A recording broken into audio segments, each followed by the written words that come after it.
I think for Fnatic, you've at least got some tools to try and play around Pantheon level 6. Especially towards the top side, you can try and play through that Scion to set the Pantheon up with a lot of early pressure.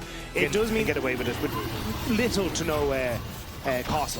No, you're right. There's really no cost. I mean, as Isma picks this up, the level advantage for Jun, he has ultimates, whereas Lospa is still at level 5. So if Razor commits, it could go so bad. Arrow, and there we go. Send down the beat. It's a double drop, but Razor gets blown up. Crescent Guard out, first blood down, and Giant X are walking over Fnatic. Great. In your mantra, and that's just going to add a little bit of damage here to your Q or your extra shield. Doesn't matter. The point is, you've got more utility. Flash in, Lospa says no. Gets the flash out. Pantheon ult comes through, but under Dara Razor, maybe a bit too far. He flashes. And the TP behind. For target. You're right, the TP from Jackie's. He's got a world to shed, to share, and onto Lost for an upset. Right stuck in the middle, the burst out. Razork found out. He has to kite back, but he's still a dead man walking. A double over to Jackie's. Now upset, wants to take it with lethal tempo. A mystic shot there, but he needs a little bit more. Jackie's faking out on a ward. He'll arcane shift away. But it is Giant. You just don't have the damage that you need to try and make it happen, especially when Razork is the one tanking, because he needs to try and get out of there. And Jackie's good TP. Sure, he loses a little bit mid, but bot side. The arrow comes through. Yeah, upset is going to take another turret shot, but you can see Jun's on the way in. Jun's on the way in with no ulti, but he still has flash available. He doubles down, he autos, he gets lost by now. On to upset, he's going to run out of steam, but it's a 1-for-1 in the long con. The problem is, though, it kind of means that there's no real wave to now make a play on that top side. Unless Lot overextends, it looks like they're just going to go for the blue buff instead. I mean, he's just covering it. He's going to get information. Blue did go to Empress.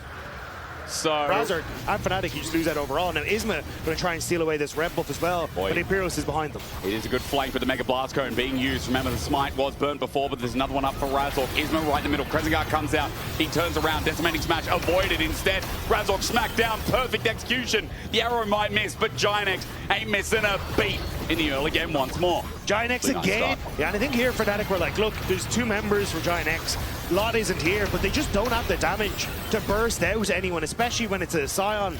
And oh, hang on, bot lane. Okay, the setup's there. Finally, the dive is not going to be near a turret. No one's caught out, and there's an Ashe with nothing in the pocket. He's dead. Vladdy gets himself on the board of Fnatic. Finally. I think for Fnatic, it's all in on bottom side. Hope that we can make some sort of plays happen, especially, as you say, with those summoner spells down. But Jun looks for Vladdy. Again, gets the beat down, and Jackie comes in. There's going to be good burst here with a bit of electrocute. That finally comes out. The pullback is nice onto Vladdy for the next rotation. There could be kill threat here, but Lospa starts zoning away. Smite down as Razork needs to get out of the way. But Isma back on this blue buff at the timer. Looking for the invade. There's a couple seconds left on that Ashe arrow. See if they can slow it. Isma flashes away out of the gravity field. It's a perfect Seraphine ult as well from Jun. Backs up against the wall. Lospa gets out, and so does the rest of Fnatic, but Empress gets hit by the arrow. That stops the play as Lot comes in and just takes down all the squishy members. True Shot Barrage hits Jackie's, but Giant X has the health pass to keep on going. It's public execution in the back line.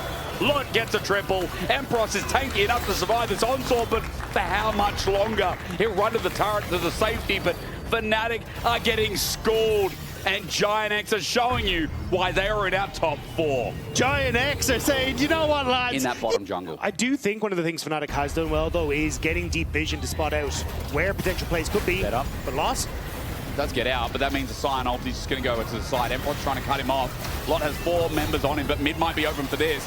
Lot, if he gets out, it's a disaster. So Fnatic need to get the kill and get out, but a Barrel to Herald on the way. Isma was about to run that through the hole. And it does help a little bit, but 3 dragons now to Giant X means you are forced to fight this next one. Yes, that's a long play, isn't it? You're thinking like, well, not going down is nice, but when, even if it's a Chemtech Soul, the dragon setup for Giant X makes this game so much easier. Now, well, I think it's also because Giant X did make some mistakes, right? Like, we saw that Herald used to try and force a play into that top side instead of taking mid lane turret. Lot now is going to be able to get that top tier one, but the TP has already come in. They're looking for the fight. I mean, Razork stepped on up. Crescent Guard comes through. Isma doesn't care, standing into 5 people. But rest Fnatic pile up for the time being. Isma kind of into that one. Lot's now joined in as Emperor's got the shutdown from the play, but Isma went in a bit early. Lot wasn't there yet. And Giant X mismatched here in the mid game for the mid play. Dragon's up in 10 seconds, and Giant X don't have a smite. it didn't look like it was communicated that Empress was missing from topside, but Jackie's. Between worlds, it's a big play onto Vlad. He almost kills it in one shot. Close to getting it as Lot jumps in under the turret as well. 3 members, flashes in. Lot psychopathic play. He gets rooted down under the turret though, and he will die. Empress meanwhile doing exactly what Isma did and going in by himself. He gets away with the flash and only manages to survive. And I guess that's one what that part was true. I do think, like, I don't think the communication happened that Imperos was missing from top. Because basically Fnatic said, we will give top tower, TP in with Sion, and try and start the fight off quickly. No, 35, 40 seconds as you see on the bottom of your screen. Excuse me, it's actually about 55. Regardless, less than a minute as Empress pulls the button. Noah running for his life against a turret wall. He's getting it smacked. Good damage, but Empress doesn't have the backup. He pulled this ulti off a bit early. The on-call sent in. Get away from it, says Upset, but the rest of Fnatic is still caught by a toe. As Jackie sends in the ulti. Bursts again! Oh my god. Look at Lospa running for his life. A shield only to save it by a narrow margin, but from the side, from the wing, it's Lot. Giant X under turret Dagda. They cannot. Jackie's does so much damage in that fight. Blows through 3 health bars and sets up Giant X to take what feels like game number 1 here. Maybe the cooldown or the respawn timers are a bit fast, but this would be a close. Giant X, I think they could end. I mean, this was just beautiful stuff. There was a couple of plays to Giant X, but really, this game has been dictated by them from the very start. Fnatic, they're going to get pushed back. They're going to sit in their graves, wonder where it went wrong as the arrow holds them fast. Giant X in the first game of the LEC 2026 spring are hitting up. They've got an Enchanter.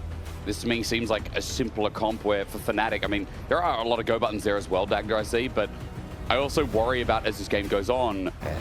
But it does actually mean though that Giant X get that quicker reset on the bottom side. Jackie's might have a visit here though. He will, he's got his stun up and available, lost the fought out, but that's a flash charm. Bubble just out of range. Jackie's alive for now, but Razork should have the damage to follow up with the Orb Deception. And first blood over to Fnatic. Nicely done. So Lospa actually took himself out of the equation on bot lane, went for a faster reset to get in towards mid, and now Razork tries to look for the invade. Clipped by the briefcase though. Isma needs another one, get that slow down. It's an Aqua Prison avoided out. Isma still chasing down his passive. He's going to be held on to, gets a little bit of health back, but Razork, as he even gets that dread return in, won't matter because, again, Isma, sticking power is huge. The GA there, the inbuilt is available. So, a bit more breathing room for Razork. He's still low though as Jun tries to stick on, but Fnatic are saved by the fact that Razork hold this objective early cannot be understated with what we've seen.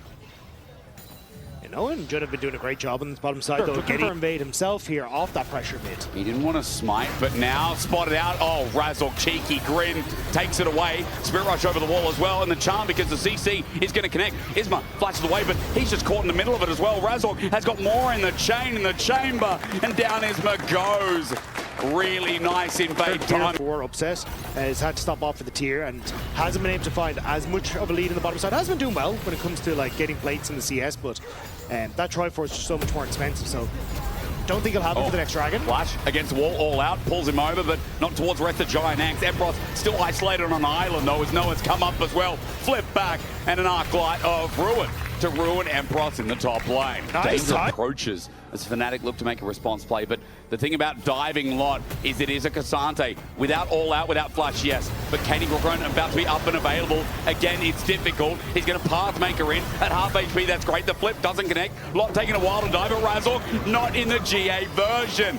A 1-for-1, and this is why Cassante plays the hell out of weak side. Also getting towards the top side, see if he can get towards that tower and stop it being taken, but Imperos, he's maybe getting dove himself, gets the equalizer off to try and kill the wave, which should stop the tower going down. It will indeed. It's the annoying thing about Rumble, but will he survive? Flash Tibbers comes out, okay. Jackie's, he's got one more in the tank to take down Empress. The shield comes out, the scrap shield at that, and Tibbers looks for the chase, but Empress survives. Bot turret goes down first to Tibbers, stops the back on Empress, won't get the kill, but crucially, denies the next wave, and Empress getting an earlier reset. Yeah, as you say, like it's the flash invested from Jackie's as well, so you trade flash for flash, you keep that top lane safe, and you know you get the dragon for Razork as well. Although with the quicker resets from Giant X, Razork does need to kind of finish this off quick. I don't think Giant X is going to try contest, especially with Mundo in that top side. But again, it's Fnatic playing this out well. 2.5k gold lead for themselves. I mean, more proactivity. Through mid. have that play and use the fact that Upset had this Triforce to force Giant X off and then retake River, which meant that immediately Jackie's had to back away on top side, and you deny Isma and Jackie's playing for that tier 1 in the top half. So Fnatic defending well off of what could have been a potential Giant X play. Which this game, it does feel like them defending their map position has been so good as Fnatic hold control in the River for now. Again, another point. There is a Scuttle Crab sitting there briefly for Giant X. It's going to give him control, but Razork finds the engage. He wants to set up, no Grim Deliverance yet. Tidal Wave there, and now we deliver. Razork at half HP sets up the first kill. Giant X though looking for a flip back. It's beautiful. It's a Pathmaker. It's Lot. It's a Tibbers onto 2 from Fnatic. Giant X have brought the game back in this fight. 4 versus 4, 1 in the dirt from each, and it's the supports, of course, that have to suffer. Upset still coming across though. Lot Razork not too far. Flash. Oh, and he delivers once again. Razork, beautiful setup, and Fnatic spiked the punch to get the Herald. Lot and Isma were chatting about it, continuing that on, but they forgot to include Noah. Now setting up Valkyrie. All they need is a bit of damage. Foxfire comes out. Vladi's going to flash on in. Auto for the electrocute, and Noah goes as well. Fnatic open up mid turret. And this game is looking beautiful. Hard time walking in, waiting to get a little bit of a chunk off and turn this into a 2 Drake game for them. So the push on bot as Giant X look for this play. Jackie's coming in behind. Oh, this is greedy. Razork, mega greedy. And is he going to die? Yes, he is. Shut down. There's a flank from Bloody coming in. Giant X still a bit low. Charm a little bit far. The Equalizer a little bit wide. But Giant X is... the wild growth that comes from Jun in the back end and still looking to disengage. Noah is the one in trouble here. It's Lot front lines, but for Fnatic, as they run down River, they don't have a jungler for this Dragon. They have to stall it if they can. But still, you've got a TP for Jackie's that can come in, so I think for Fnatic, they need to back away. Giant X should be able to get the Drake off the pick. Biggest question is, are Giant X too scared to run in? Because the answer, I think, right now is yes, even with Lot with a full HP bar. It's because Noah was so low from the back of the fight. They don't want to take a front to back right now because he will get chugged. And Fnatic is starting the Drake. So I think Giant X could have looked for some sort of sandwich there, but instead, just end up backing away. And it will give... it's only the second Dragon to Fnatic. Bonus, but any no flash, you can breathe. Any flash and Void, you're going to be looking at that for... every second it's not used as mid-turret opens. Okay, you talked about tempo, you talked about Giant X really adding that pressure, opening up mid-turret, such a big win, while Bloody stays on sides. But now they get to move this pressure into this bottom side if they want to. And is it worth fighting over? As a small pick happens for Fnatic over the wall. That charm was very close to landing onto Jun, as Razork sneaks in the bush as well. Isma's okay to face check. Of course, he counters the Mundo, dreaded return, not connecting. He ults instead. Razork tries to ult onto Jackie's. He gets a chunk out, but Jackie's has TP. So now there is no grievance available for Razork. That's 2 ultimates used. Big off of Fnatic. That is not where you want it to be at all. This is a little dicey now. Giant X, this could be your moment. Jackie's teleported in, full HP. Isma the only one low. He'll heal up passively. No one getting poked out. It's good for Fnatic. They need to keep it going. There we go. Tsunami wave comes in. A 2-man Aqua Prison. Even better. Jackie's getting bursted down with the wild growth. He flashes away. He survives. As Razork tries to take on Lot in the back end. He gets out. Meanwhile, Emperor getting chunked out by Isma. That's a win here for Giant X. But Fnatic get the Dragon. Now they must flee. Isma can chase at full HP, but with a charm and Aqua Prison, never mind. Jackie's low as well. He got poked out a bit by Upset during the fight, but Fnatic are running low on the mana bar. They've only got so much left in them. As Lot has teleported in now, and the sandwich, the crushing hit between the turret could begin as he gets poked out by Upset, and the potential chase from Fnatic continues. They look to use that pressure to run away. They got the Dragon. They traded some blows for it, but in the end, the objective is sealed. This done. 6k on the Dragon, going down pretty fast as Upset starts ordering it down. Teleport in, charm negated by Noah, but the Spirit Rush from Bloody as Noah tries to jump in, but Emperor burns him to a crisp. Lot comes in, instant flash out from Bloody in the back of the fight while Razork is taking on Isma. That guy's got a briefcase, but this dude has a 10-centimeter spear. Or 30, we don't know sizes here. It's Fnatic. Look at 5 members in the river, but the problem is Dagda. Their health bars are burning low, but it won't matter because Giant X can't get in. They take the front to back themselves as Jun doesn't want to step near the fight. Emperor's burning down, but Lot, he turns himself squishy.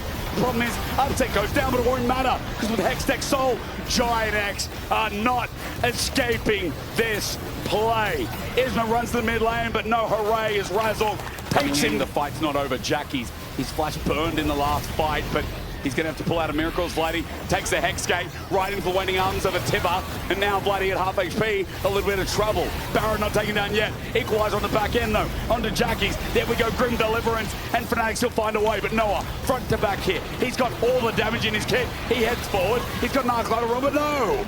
Empress with the double. And if I could yell louder, I'd be telling you that this Rumble is carrying the game. A triple kill over to the top. Keep it going. And here, Noah, Ultimate just came back up, and I thought he'd have enough to try and carry the fight, especially with Jun giving him what he needed to try and step forward. But he ends up trying to focus down Razork at the back. Doesn't quite get the damage or the bounce onto Lost. And putting the pressure on towards Giant X as bot wave with the Baron is going to be the next port of call. Razork hovering around trying to keep Giant X out. Remember again, even though the gold lead is so fast, Giant X still, we talked about these take front lines. Fnatic have to do the right steps to finish this game off. And with mid going down, I think we can say they're safely doing it. Especially with the bot lane about to go as well. So now the siege begins.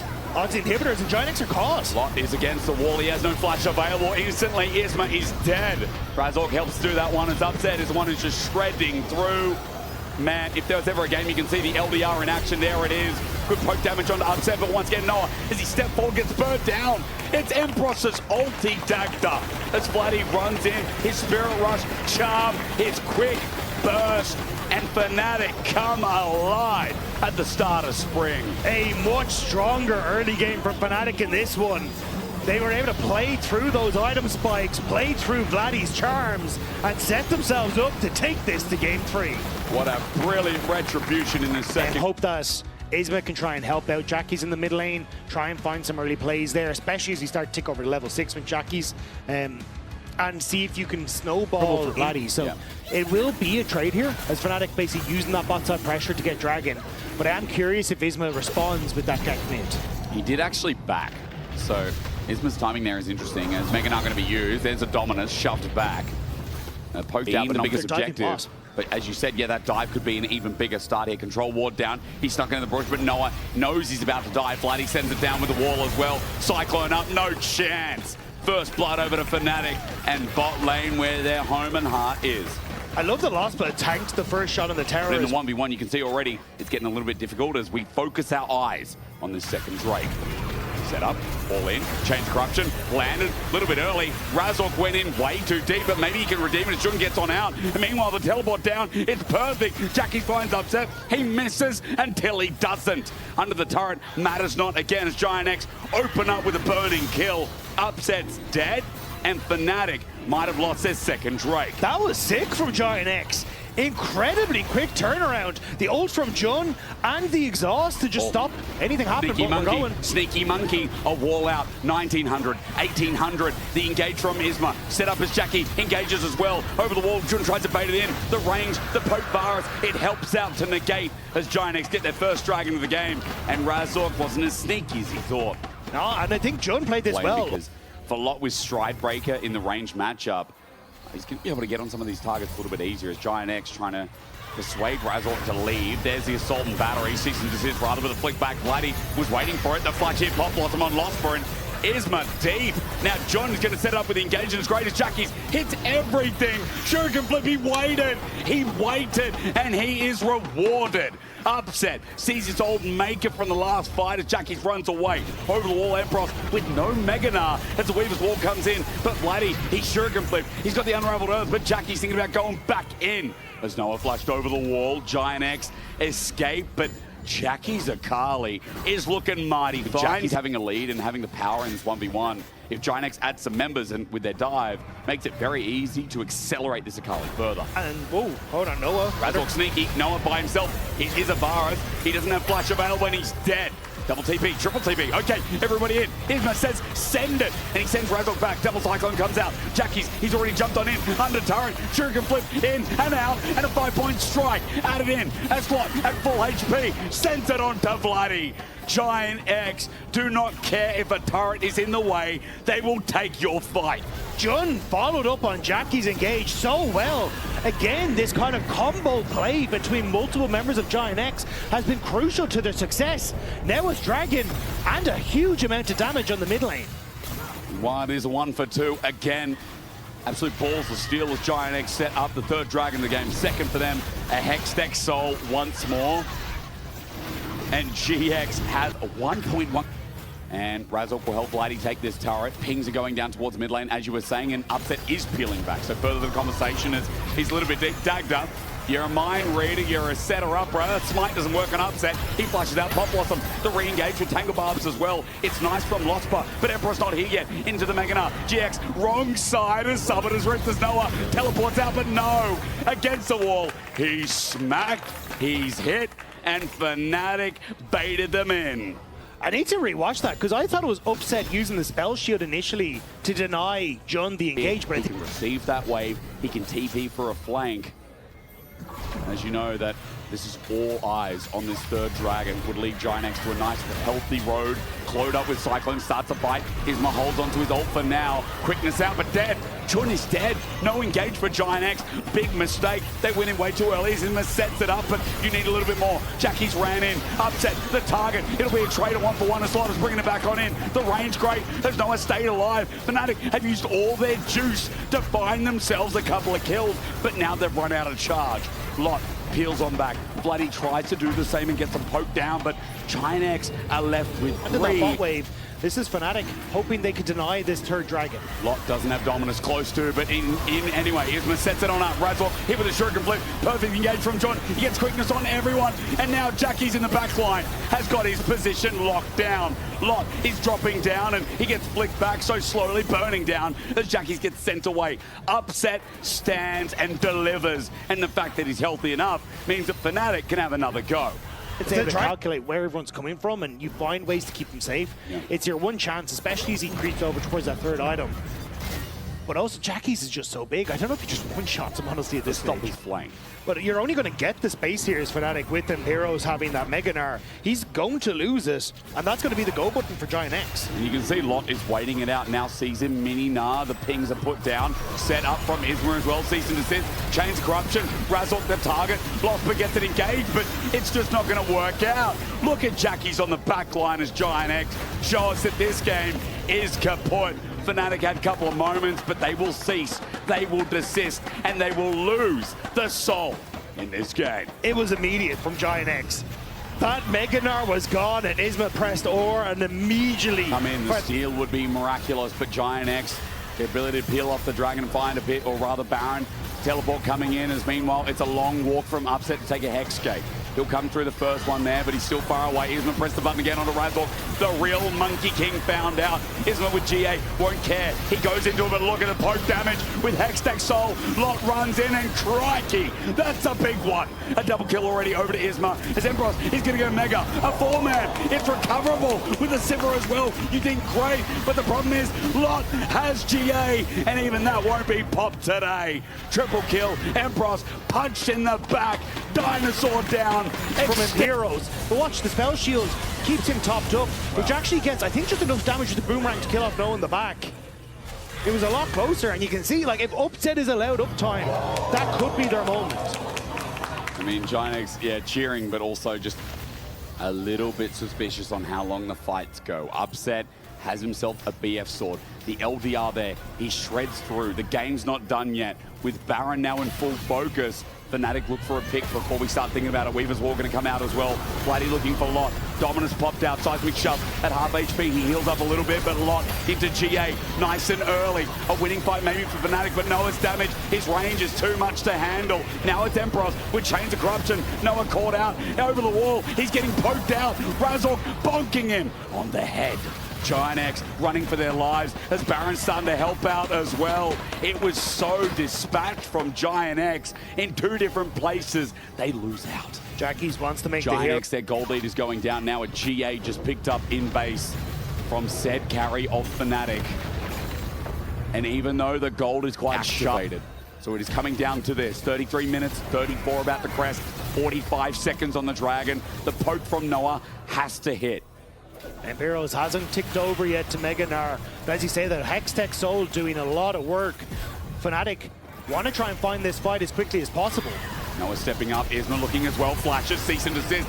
Jun with the quickness, Pop Blossom defensive, but how far away did Isma just go? Into the GA, Meganar as well, but Jackie's runs in himself as he goes gold, he comes on out. Lock is running too, and the dive, it's working from Giant X. Somehow, some way, Jackie's just took on the world, and I think he damn well won it. All he needed to do was kill Upset, and it was a mission success for Giant X. They will finish off Razork as the rest of the members will push in towards the base. Razork's gonna die here as well. He's exhausted. He won't be able to escape. It's an ace for Giant X. You saw Upset go down. I saw Jackie's run into the whole 5-man stack of Fnatic as they look to end this series 2-1. Hard, well fought, but in the end, Giant X felt like they've been on the ball a little bit more. Those death timers are 15 seconds away, but Noah, his autos do true damage, or rather, big damage to those objectives as he pokes out, gets the ace down, and Giant X with a swell start. Yes and no. Like, I think for... Tell me more. The Orianna has decent scaling. I think the Caitlyn has decent scaling. And a lot of it seems to be more like, hey, we can try and play through Orianna pushing. They stuck around to take the dragon. Yeah, I wonder again, dragons have been the theme of today, of yesterday, of the day before, and last month as well. It's now from Karzi and Fleshy complete. Going to try and steal away one more, but can Vitality defend? Humanoid trying to defend as Shockwave is going to come through, trying to interrupt onto Yehu, who's got no mana, but the rest of KC coming up. Can he get the kill in time with dissonance command attack? All it takes is one more, he flashes away and gets out. Busio had to flash. Busio did have to flash. Maybe a bit worried about the follow auto attack, but Fleshy on bot side now. Flash, oh, Cosmic Binding against the wall. It's beautiful. Fleshy sets up first blood to Kazi. Huge play from Fleshy there, making that happen, and now Linces will spot out the top laner. It's the timing there. Oh, it is. He stops Kana. Kana has to flash away. He gets over the wall, but he ain't going to be able to weird his way out of this one. Stands to die. All three grubs are now taken by Linces, but this contest won't have a smite from Linces, but it might have a kill. Yike in trouble. Dunk down. Infernal Chains he has to flash away from, but Nucko has the freedom to walk in. A Cosmic Binding again from Fleshy as this Bard is getting involved elsewhere. Vitality have Raptors at their disposal now as well, as Humanoid just sets on up to maybe look for another kill. Busio, pressure added in, but Vitality are really steamrolling this early game now. Oh, Fleshy with his boots purchase got him there that little bit quicker, but might need to get him out that bit faster as well. But a magical journey, the beat drops down, and we send a bit of damage here from Busio and KC, but doesn't reset, and that's Linces going for it. Linces, they'll be able to sprint up here. There's the flash, and Cole the Meek setting it up. That Ruthless Predator, beautiful. Nucko got the stun, and that's all that matters. Can't wait, knock down a peg as Nucko gets the kill, and Linces is unleashed. Yeah, Kana not success taking away camps on the top side. But it does mean, like, Humanoid's never been under pressure. He hasn't had to burn a flash early. Like, he could have been very vulnerable to both Yike and Yehu, or even the Callisto ult. But now top lane. World Ender, Kana bully him down. Nucko under turret. Is it a little bit too dangerous? Wait, he's out. But Kana might find a kill on Linces. There's a reset. No! A ton of setup to try and kill Humanoid. Now Humanoid gets to walk into a side lane with very little pressure. Look at this now, Dagda. I mean, quickly to interrupt because Kana's in a bit of trouble with Dominus out as well, and that Cole Meek doing so much damage. Almost the Q spin would have been crazy, but Kana gets out, but he had to use everything. But I think that's top lane terror now with this next wave, unless you want to TP back his his Kana, but now KC trying to respond on bot side. And now with the double binding as well, it's going to continue on to Fleshy. Good engage from Yike, at least finding something here from KC. Magical journey over the other wing. It's Flash, it's Madge, but another binding. Yike, however, has more tools to follow up as Humanoid runs for the hills. Kana's coming in. He's burnt the TP aggressively here, but again, Humanoid ain't in trouble till he flashes away. There was no shockwave to burn KC away, but while they do force the play, you have opened up tier 2 top for the time. The bot lane tower to maybe reset and look for the contest. Yeah, I think though you're trading tower for tower as look at Kana about to hit that top lane turret, and you get the Rift Herald. So I think if you're KC, from a position where you're behind like this, getting this is okay. As Fleshy and Linces still want to contest. Busio flashes over the wall. Yike hasn't got his hands on the Herald just yet. Linces running on in. Yike getting low, getting hit away. Linces with a level lead as Nucko Strikebreaker hits onto 2. And once again, the world is about to end. A Galliol to defend the play, but Linces has him right where he wants him. First kill already going down as Nucko has drawn in 3. Kana has to retreat, and Yehu is left without a prayer. Kazi takes that one at 7-1 on the board with a nice ace in the hole. Sends KC away. Well orchestrated from the blue team. Vitality were willing to fight, knowing Kalista and Busio didn't have ultimates. They tried to use it on that pick on Fleshy. Nako goes in, they try to commit. Yike tries to flash over onto Fleshy, doesn't get over, and then it ends up in a position where he's now down a flash, still dead. And KC scramble to try and make the play work, but Nako, is he cause? He might be, can across the arrow. Oh! He sliced and diced into it, and down he goes. Prediction from Kalist works out perfectly. Not expecting that ult from downtown, but still, Vitality keeping that pressure up, getting the tower in mid, setting Humanoid to bottom side, and that dragon is there. Double charge indeed. Linces picks up more gold. Mid is now opened up. A bit more gold swing though for KC. Remember, it's 6,500 before we went to the replay, so 1,000 How aggressive gold. they want to go for that tier 2 in the top lane, knowing that you are committee members of Vitality to Dragon, but maybe ensure definitely that was happening. Still though, like Vitality he's literally just done well in the lane but phase. he hasn't had to, right? Like the way you play against Orianna with this. Oh, hang on. Fleshy in trouble all the way through. Kana pops him, and here we go. The next spell's coming in. Fleshy kites away though. Tempered Fate. Kana stands still, but Nako's on the way. Kana walking up. Crocodile stands still, but not. Ooh, out for you. Yeah. Yeah. We'll both get outfits on, and we're gonna play body slam. Oh, I thought you meant E. Okay. Okay, Yike. Let's see who's going to body slam in first. Onto Lince's arrow. Oh my god, the bell perfect. Shockwave, even better. Kana jumps in though, and he wants to bring the Between Worlds, but as Nako now teleports in, this Renekton is not taking any damage. Where is it, Dagda? Nako goes to half HP after 8 seconds, and Linces runs in like Batman himself, setting on up. Kalist will not escape this. It was a tempered fate. It was a beautiful engage. It was fate that KC had to drop here in game number 1. Fleshy sets up, auto attacks, Cosmic Binding won't connect as he drops on down, but Kazi has the range and close to the kill. KC walk away scattered, but it's Vitality's game in this first one. Fleshy was feeling himself there, but kind of felt the dirt in his face at the end of it. As Vitality. As well, they look towards setting up potential onto Kana.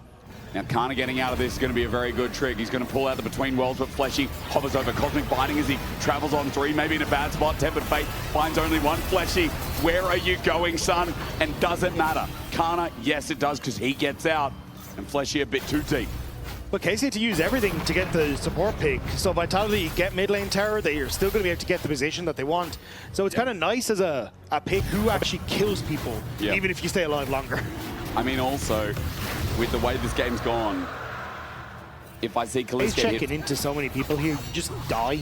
Yeah. Like, obviously, Yike has the ultimate, he can keep himself safe, but if you have to burn the ultimate, taking fate, or space as the fate goes in. Humanoid's there as well. Yike is caught out, and as you said, just walking towards the space is difficult, but Yike, as he jumps on in because he has no choice from pressing guard, he's dead. Kazi one-shots him after getting into the circle, and now Baron is contestless. And you got Khan on the bottom side. Gonna have to use his TP, because I think if this goes over, it's lights out for KC in this game. But they're resetting, they're not even gonna try and contest. Vitality, like you already said it, you've got Caitlyn, you've got Orianna who can create space and demand where you move. This becomes a couple of minutes left, rather.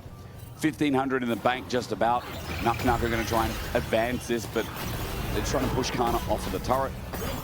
Shielding from Busio, that does so, but the base still remains. So, Vitality going to try and crack this. Otherwise, KC get a little bit more time to play this game out as Humanoid is isolated, flashed on as well, caught on out, Tempered Fate, the dive in, it saves the mid laner for now, and maybe Fleshy does a little bit more action, but Yike doesn't get poked out just yet. KC on the run, running away, while Nako is just in the face of Kana. Solo kill for the demonic top laner. He does it again, showing his foot as the very best. As Vitality, Humanoid got caught out, but it turns out being a play in their favor. They're just too far behind. Vitality know what they can do, and the damage is sticking. Kalist just trying to clear the bot side, but I think this tower goes down. There's double cannons. Do the job. The Baron play looks fine. It looks good. The base is in tatters. One inhibitor down in the mid lane. Top's going to go as well as Nako teleported towards this at 11,000 gold with 50 seconds left on the Baron to spare. And then you just get to reset. I'm pretty sure they're 3. It's crazy. Anyway, Humanoid was caught. And then Fleshy's like, you know, watch this. Oh, Nucko onto Busio. That's just easy, isn't it? Okay, he gets another solo kill. He's already got 2 solo kills in this game. Unless I missed a third. Nucko is just that guy again, isn't he? He's just him. Oh dear. He can run it. He has GA. Can you run nothing like that? He has GA though. That's the problem. Serix gets pop match with Journey, which is obviously going to be in like 7 or 8 years time. I mean, then, will it be in 7 or 8 years? We don't know that. I think it's obvious. I mean, I go through, I go, that was a good year. I'm going to buy that. Now, another good time. It's already started here because we're going into the base. Linces is not taking damage. Encore is good. Wait. Would I say wait? I don't know. Linces flashes, heals, 1 for 110, but Faith onto Nucko. Yahoo doing a bit of defensive as well, but with the ball on his head. Vitality is just too far ahead. Yahoo's going to die, and even though KC managed to defend for a little bit, it is Vitality that walk in like a butterfly, sting like a bee, and Vitality in game 1 are looking very happy. That lad had a Sterix at GA, and Vitality's gone. A lot of funk. Let's use that word again. A lot of funk on there. KC have made it kind of bog standard though as well, and as you said, the engage. But the ping is there now, knowing that Red isn't around anymore. So Kana, I think, should be aware that Linces is in the vicinity and level 6. Like face checking, Krugs are up, thinking about it. Linces there, spots him out. Okay, turns into a 1v1 flag and dragging the damage is immense. Triple longsword, cataclysm down, level 6 advantage. Nucko sets it out with a counter strike, gets him in place. First blood to Nucko. Linces takes the turret shot, but Kana still not out of the woods just yet. Nucko wants his graspman, wants to just order them down, but as he runs for his life, Linces is out with a flag and drag. First blood still is all that's on the board. Wait a sec. I think it's a kill. Kazi cleanse, flash away. Busio re-angles as well. Kalista just ordering out with lethal tempo. Close to a kill. Kazi knows he's about to die, tries to kite it away. But Kalista will auto him to death for a response kill. Nearly a double kill. Kalista just missed 1 Mystic shot onto Fleshy, which may have just been... Small lead for Kalista. Mid's also going pretty well as Humanoid roams up. Flash is available for Kana. Busio. No cleanse. There's no cleanse. And Kazi stepped that far forward. True Shot Barrage is an assassination. I think he should be trying to set up for a dragon fairly soon. Once the Ike's ultimate is back up off cooldown. But here we go, TP behind. Yeah, the TP flank's huge. Counter-Strike's going to keep Kana here, who just teleported back. This would be disastrous for the top laner of KC, as Humanoid will take and yoink the kill. If you can continue this, it's going to look pretty good. KC going to take the dragon in response, but you're losing so much on that top side. But it's a late dragon stacking, and you know how I was arguing, like, yeah, it doesn't feel like Grubs are that impactful in the meta anymore. Well, when I see a Jax who can auto-reset... Back into this game off of picks. And again, Yike's having a bit of a quiet day. What can he do for some of these lanes? As Nucko onto Kana once again, sending him, bonking him. He empowers, he bogs himself. Guess what? Only an assist because Linces drops the flag. But we are reminded once again why Vitality have a franchise player. There's Fleshy and Busio have it out with Kazi over the wall, but that is a second kill for the Jax, who is about to find the first turret at 13 minutes in game 2. This Jax is so far ahead. Yike making his way down towards this bottom side, trying to cover the push from KC, but Busio doesn't realize Linces is here now. Fleshy trying to get his arms way out, but the flag and drag, as you said, Linces is going to recover the play. Yike pulls out the Cyclone. That's only number 1. The poke, though. Vitality relying on Kazi to help seal this deal once again as Linces waits for the cooldown. Flag and drag dodged by Busio's Shield of Daybreak. Gets him out, but the flash forward is even better from Fleshy as Busio's first to go. Humanoid made the roam down. Kalest now in trouble. Chains flashed away from, and Vitality, this looks just like game number 1. Sante. Maybe Jax was there first and didn't think about it. No, there was a lot more crap back in the day. Unlimited Sunfire capes. Oh, true. Sin's out on release. Wait, a movement Deathfire Grasp. We love DFG Gragas. Do you know? My God. AP Yi. Old Scion, there was so much stuff. I love how you keep going, and I'm like, oh yeah. AP Scion presses E, public execution all the way out, but Kana wants to go in on the Humanoid half HP as Casey tried to continue the dive. Busio sets it up, he's got a solar flare. Waiting, Xenoblade Blade first onto Fleshy, misses that one, but Fleshy's still going to die. Wait, Izzy, quickness out, and he gets that exchange. Meanwhile, KC don't find a kill, they do open up the top lane, but my problem is what happens next as Linces face checks onto Yike. Kalista a little bit low in mid lane after getting poked out, but Humanoid ran back in. Okay, distortion out, double distortion. Busio has lost his ulti, and he's just trying to delay that top lane turret. But yeah, because the tier 2 is being taken by Naknako. TP coming in, but do you just ignore? Oh no, my God. That was 3 bits of plating. He just got another 120 gold. He's 3,000 gold up, ladies and gentlemen. And KC never took Rift Herald because they end up knocking around back and forth between that top lane turret. So Vitality... Dragon and Beast, it's a late Dragon stacking game, but the Herald's still there. You mentioned Dagda. The Herald is still there. For the first time in a while, maybe it just won't be taken, depending on how Vitality approach. Busio. Solar Flare on top. He gets poked out. He's tanky enough, though. Fletchy flashes out, but Yike follows him. Cyclone's going to get him. There's one. An opening here for KC. Is Kazi is a little bit deep, but here comes the raid boss. However, is it too late? Public execution from Kana gets a clone, but now that Nako's here, Yike trying to fake it out. He knows. Oh, it's the bin. I see it. Freaking Nako. A double kill already. Jumps in. The Cyclone in, or rather, it was a cataclysm. I'm looking at Cyclones because I'm seeing a tornado from Nako as he spun once more.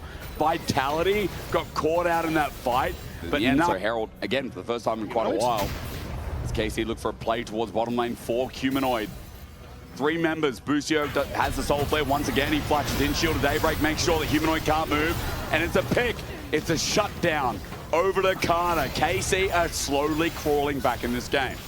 Getting some nice picks, finding moments. It's good stats here, not only just for Naknako, but the rest of the team. It is the 3rd Dragon of the game at 22 minutes here.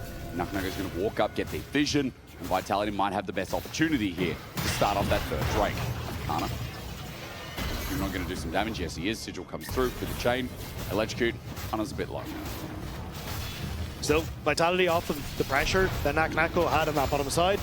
Force KC back and they get that dragon. And I think this is where, again, we'll start to continue to see Naknako trying to put that pressure down. But I think at this stage, he kind of does need to stay with his team, which then becomes easier for KC to defend against. Like I can't remember if you can do that in the game. It is legal. Like, it's you legal. can do it, yeah. Yeah, legal is the word I'll use. But I think it'll be Death Dance for Calist. Caught out. He stepped too far forward. This is a recurring trend, but as he flashes away, it's going to be saved by Yike. Vitality grouped up in the mid lane together. They don't have Naknako, and with double Cyclone, Humanoid is about to get plundered down. Flag and drag away with Busio stops Humanoid with a Solar Flare. Nicely done. And when Naknako's not there, KC have so much more to spare. Kana literally chased Naknako the entire way around that top lane, making sure he could not TP into that lane. So KC find a pick off of, again, Vitality trying to go that bit too far forward. This is huge for them, denying the 3rd Dragon's Vitality. This game's not over yet. And despite the giant lead in top, KC have really remained steadfast here. Naknako, by the way, just 2-shot a turret. That's still a problem. But KC have delayed the game to where now the rest of the team are doing next dragon and all in on breaking that turn in the top lane. Right. Because as long as you can create multiple points of pressure on the map, then you can allow Naknako to try and do something. But at the moment, he's just been locked by KC in their defense. I mean, he's just whacking away. Solar Flare down. He wants to take on the team, but public execution, Naknako, after such a great game, he's going to go golden as Counter-Strike is ticking over, but he's about to die. Jumps in, flashes over, but Kana matches. Naknako from brilliance to boredom as KC find not only him, but Humanoid as well. Teleport within 30 seconds. I don't think this Baron will be left standing. Linces gets over the wall, but Calist is just going to pivot over with an arcane shift. 7,000 as this Jarvan needs to steal, but yeah, who's in the way? Quickness burned out. Fletchy finds a good engage. Cataclysm buff as Albert Linces is isolated. Kana gets Fletchy on the wing, and Baron for KC with the game in a reachable mode has just been discovered. And now you've got Baron for 3 minutes, which lets KC away at the very least. Nako's still going to face check while the rest of Vitality towards bottom lane. Yeah, who's here by himself? Fletchy thinking about engage, finds him, shifting sands. It failed. It failed. Maybe a pick onto the Azeris. Kalista turning the Cataclysm as well, but Linces flashes over the wall. He didn't have a GA. That guy is about to die. Burns to Kalista in the end as well. Now Endless Hunger is activated as Nako joins the fight. 1 for 1. A mid laner for a jungler as the shutdown is on your screen, but Vitality, how will they escape this? Humanoid, a little bit low. Doesn't have TP dagger. I don't think so, as Dragon is the contest. Just a couple of seconds before that TP's back up. Nako trying to step forward, though. He's still tanking up the level 18. Counter-strike again onto Kalist. He pulls out the ulti. The empowered strike's there. Goes on his first of all. And Counter-strike is digging over the wall, but into a choke, into a corner. Nako's running away. He thinks he's lost the fight because the whole of Vitality are in the dirt. Counter-strike over the edge again. Kalist is going to space him out. Leap strike over to the Grom. Dragon down. Still looking like Casey's game to recover. And as Nako runs to the turret, he knows he's got to waste time, get some kills. Counter-strike's going to be one of them. As he goes into GA, Boosio has to run it out. Run it all the way out as he comes back to life. Counter-strike spaced again, jumps back in, but Nako, not the raid boss you thought. He doesn't get any stronger, so now this gold lead only starts to diminish because Kana's going to catch up. He's one item behind. Baron. Casey. Set up, Boosio, Hex Flash in onto Fleshy, uses the Solar Flare a little bit early. TP behind, but it's right in front of Kazi. Kana, a little bit ambitious. The rest of the team not here. Chains Corruption keeps him in place, and with the quickness as well, they're making sure Kana can't get out. As he flashes through, there's still so much follow-up from Vitality. Kana will be kept in place. Nako helps with the shutdown, but Baron going down at the cost of Kana is worth if they can get out. And they will. I don't think there's any way for Vitality to really stop them. Kalist interrupts his own back, though. He stayed for the timing. He's got GA, maybe thought he could get a kill, and maybe he can. Yike also hovering around with his own GA. But one for Baron. That is the cost. Yes, that turret's dead. But that is the cost. Casey moving as a three-man unit when two of them have GA and can play hyper-aggressive. Meanwhile, Yehu, who has teleport, gets the inner turret on the top side. For Soul, KC looking to take this to a game 3. This fight is everything as Boosio flashes in. Zenith Blade almost gets Humanoid, but he burns his own flash. Boosio, incredible play, and now Humanoid's out of the fight. Well, what do you do here as KC, or Nako? Like, you need to try and find engage on the back line. Yike still no. Wait. They got the third Dragon, not quick enough as KC. Yike with the remnants of this Baron want to see if they can crack the base. Let's get poked out a little bit though. Nako's the one stepping up in the wave. Trisha Barrage, a bit of a swing and miss here. But mid lane, or rather, bot lane is also being opened up here. Teleport going to be burned by Humanoid. A last stand in the sand here for Vitality. Counter-strike is down, but Humanoid not spotted out yet. Kalist is separated from the team. He's not poked out, but as the quickness comes through, Fleshy thought, nah, he's not getting anywhere. That's a bit of a whiff from the Vitality support. As the Sun turret goes up to help them with their backing, and the Baron going to be used to open up that bottom lane turret. Lucio immediately Mikhails himself off of the Var Assault as KC continue the siege. Fleshy thinking about what angle we can pop with that flash, but remember again, no quickness. Humanoid sitting out with the distortion. KC running away. They've done enough damage. The base is broken with the inhib.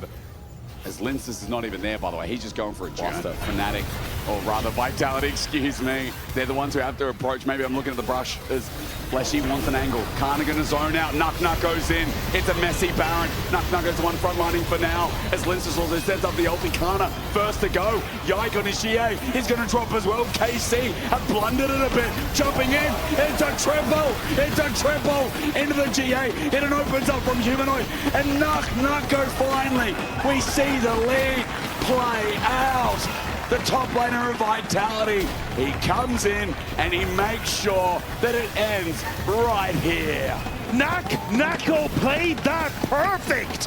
He waited for the Emperor's Divide. He flashes to get the triple. Look at the laugh from that man on the camera. He knows he just pulled off a heist. I mean, it has been 20 minutes of waiting to see what the lead does. Nako does it yet again. 6-2 and 8 as the mid turret's going to be pushed down, but the death timers, maybe Vitality think it's too long as he continues to push. Opens up and we go again, but Soul will be added into the mix and then backed away because of how low they were. So honestly, I don't think Vitality got a huge amount off the back of that because it's not a game ender. And there's a lot invested, but Yike caught. He cyclones as well. That's a big cooldown. And in fact, with his GA not up and available, Chains Corruption looks like a freebie. Humanoid get. So Baron number 3 or 4 or 2 or 3. There's one of the. It's a third, I think. It's not going to be. It's not going to be the line in the sand. I'm talking about bloody sand again. Inner turret goes down. How would you draw that line in the sand, though? I did it with a stick. But as long as you're close by, you will see it. Nuko's pushing mid. Bot lane with 4 for Vitality. Top wave is not to be thought about right now. KC looking to defend. In goes Humanoid, sets it up. Public execution into the backline. Under Fletcher, turns into quickness. Karna's gone too far. He flies over the wall, but he still dies. Yike into GA's Kazi. He's still alive. He moves for the range, and there will not be a dead 80 carry on Vitality. Overextend. That's a massive wave for Vitality. It is, but if they TP, they could just lose the game outright. Trying to threaten the counter-strike as Humanoid jumps on in as well. Onto Busio, the double sigil doesn't turn into a chain, but double inhibitor regardless. Vitality get the minimum. Busio wants to try and spot him out. We'll see where Naknako is and trying to mark him. But Naknako can hop over the wall. There's Dragon at half HP. Lince is in the pit at half HP. As you said, Dragon sits there. Humanoid needs to get on back in. It's precarious, but it's going to turn into a flip. A flip to see if we go to game 3. It's only day 1 of spring, but we're getting a treat. Onto Yike. The quickness comes through as Naknako buys time. Two-shot rush. It's taken. KC got it. Yike plays a smart fight and wins it out into GA, while Naknako's going to teleport in for the base race. For the base race? I don't think so. He's going to run in onto Nexus turrets, try and end the game. He's got the TV shield, but he can only get one. Karna comes in to defend. Humanoid comes to join in, but the Elder goes to Carmine Core. Aaron will go down quick, but 45 seconds on the Elder timer. I think we're getting a long one as Lince is dealing with the wave. With Humanoid, they just want to stop it, make sure they can't. KC now trying to see if they can interrupt, but all you have to do is stop this wave from getting towards the turrets. With Baron minions though, 2 waves coming in. They have to hold for just a couple more seconds. Bishop Raj to try and stop the back. Oh, it hits. Naknako needs to get back. That gives them a bit of time. How many waves? Maybe 2. KC get the inhibitor in mid, in top, and here we go for game 3. Yike sets it up. The last wave of the Elder. His timing big, but Yike is isolated. He'll go into GA while Linces gets executed. Naknako at half HP. The send back from the streamer shuffle is good, but Naknako goes golden. He's bought time. 1 Nexus turret. KC might be doing it. An exposed Nexus with all the Baron minions hitting away.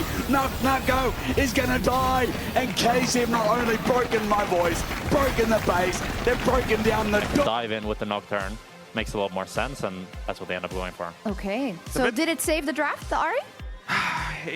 It gave you another window of, you know... Linces, you're pretty happy you got an extra camp. Or you got 2 camps, sorry, on this top half, or bottom side of the map for yourself, but now he's in behind. Will be spot on the ward as Yike. Kazi, flash, wait, mana for Q, not yet, auto attack, out of range. Kalist flashes as well as they just say, okay, Jungle Gang's coming, let's look for the kill. Deadly Flourish, connects, first blood, auto as well.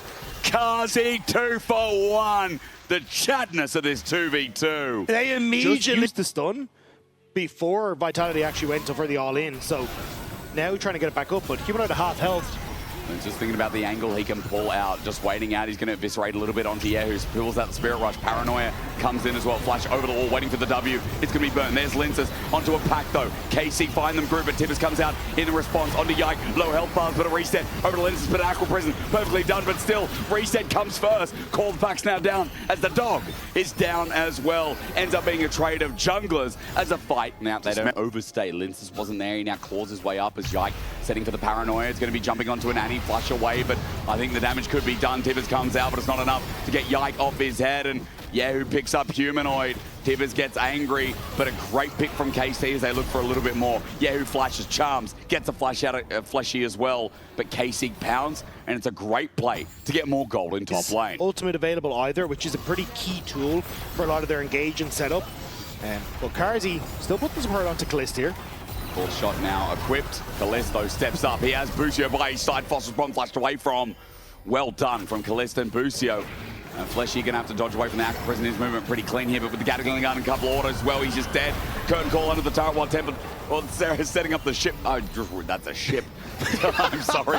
I got distracted. I'm like, I think you're happy with the way things are going. Kalist is doing a really good job of using this Triforce bike alongside the Nami to punish anytime Karzi and Fleshy stay up. And that's 2 kind of pseudo objectives that they've gotten. Like the blue buff invade worked out well for them, and now they've gotten an actual dragon off the back of it as well. But Vitality want to pull off a bit of gold from this mid lane play with the Herald as well. Lince is going to get the charge on in. Not going to take down the turret completely, but the Aqua Prison, that's more impressive. Lince presses W and calls his pack to get him out of dodge. Busio flexing the muscles of that Q. Vitality get a bit of gold, but they do not burn down the turret in the end. Yeah, but it was traded for damage from Kana onto the bottom lane turret. Didn't quite want to stick around to finish it off as Vitality started to shift down towards that bottom lane. Actually does in the end. Managed to get it. So fair play to Kana. But I'm looking Every at time there's a curtain call, there is a tidal wave to match it from Busio. Yeah, it does burn the heal and the barrier, but Flash still available for Kalist. Makes him still a threat if they continue here. Could he turn off the lamp? That's what he's waiting for. Paranoia onto Lenses, sets up for the fear, the tethers, the chains. It does get the fleet in the end. Yike thinking about it. The burst damage good. Paranoia runs on in. Yike jungle dipping now, it seems. He sets up for the flash. A little bit over ambitious as Kazi.